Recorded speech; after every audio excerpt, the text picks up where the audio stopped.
Hi, I'm Vanessa Rotoni, BS Entrepreneurship student. Kasalukuyan po ako nandito sa bahay ni Mr. Von Melendres para ma-interview po siya dahil siya yung napili ko na ma-interview bilang isang social entrepreneur. Ano po ang pangalan ng iyong negosyo at paano ito nagsimula? Pangalan ng aking negosyo ay Bill Mill Trading. Ito ay nagsimula nang ipamana sa akin ng father-in-law ko simula nung nagpakasal kami ng aking asawa. Ano po ang pangunahing suliranin sa lipunan na nais ninyong tugunan sa inyong negosyo? Usually yan yung mga yung mga taxes na tumataas, tapos yung mga pangalawa, unemployment, siyempre. Ano po ang naging inspirasyon ninyo para itayo ang negosyong ito? Naging inspirasyon namin na mag-asawa na itayo itong negosyo para sa aking nag-iisang anak. Ano po ang mga produkto at serbisyo na inyong ini-aalok at paano ito nakakatulong sa komunidad?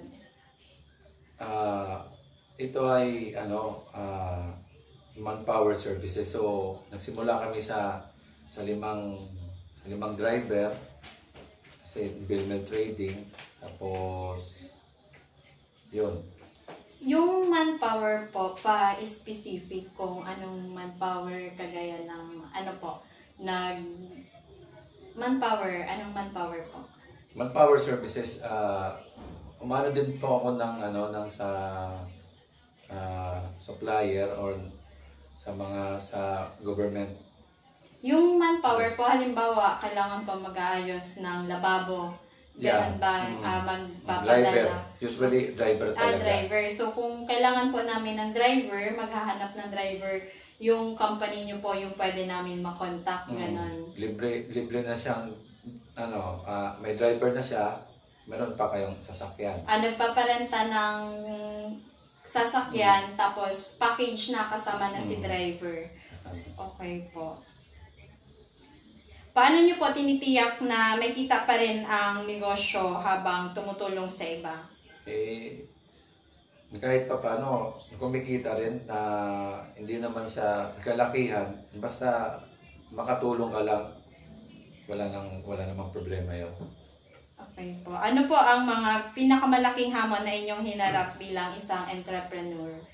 Ang pinakamalaking hamon na namin sa aming negosyo ay unang-una, pagtaas ng mga bilihin.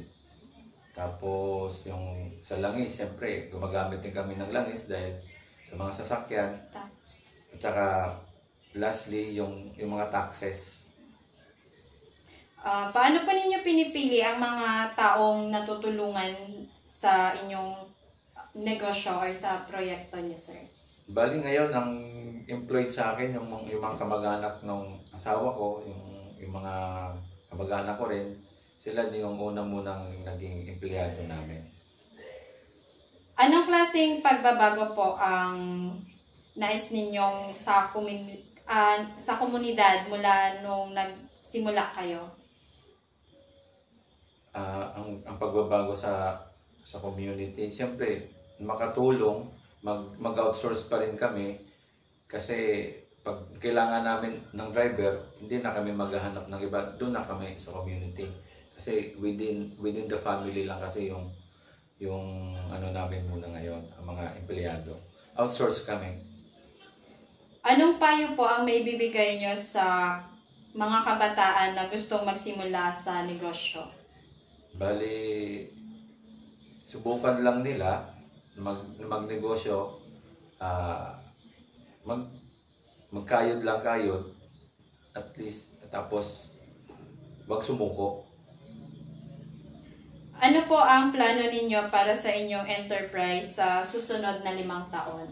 Bali, ang naging plano namin yan, maghanap ng mga empleyado pa.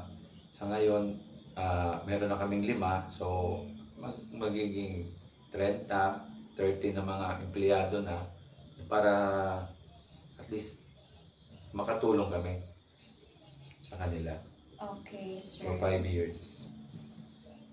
Okay po. Thank you po, sir. Thank you Welcome. po. Welcome.